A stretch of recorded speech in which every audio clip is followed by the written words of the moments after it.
Hello everyone, আসসালামু আলাইকুম। একটু আগে আমি খাঁচার ময়লাগুলো পরিষ্কার করে ফেলেছি। তারপর বারান্দায় এসে দেখি বড় মুরগিটা ডিম পেড়েছে আর ছোট দেশি মুরগিটা ডিম পাড়বে। তো আপনাদেরকে ভিডিও করে দেখানোর জন্য আমি মোবাইলটা নিয়ে এসেছি আর দেখি দেশি মুরগিটা এই মুহূর্তে ডিম পাড়বে। তো তার জন্য আমি ভিডিও করেছি। দেখুন কীভাবে মুরগিটা ডিম পাড়ে। অনেক কষ্ট করে মুরগিটা ডিমটা পেড়েছে। ডিমটা পাড়ার সময় দেখা যাচ্ছে যে কিছুটা রক্তর মতো লেগে আছে।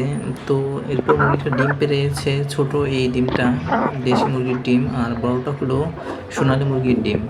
তো আমার এই মুরগিগুলো একদিন পর পর ডিম পাড়ে, প্রত্যেক দিন ডিম পাড়ে না, কারণ খাঁচার মধ্যে আটকিয়ে পারলে একদিন পর পরই ডিম পাড়ে, প্রতিদিন ডিম পাওয়া যায় না।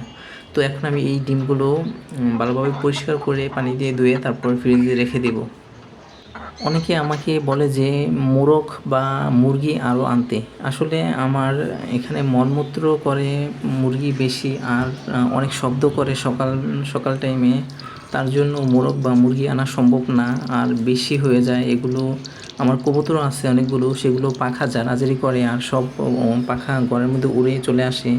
তার জন্য আমি বাড়াবো না, এই দুইটাই মুরগি পালবো, কারণ ফ্ল্যাট বাসের মধ্যে বেশি মুরগি পালা অনেক কঠিন।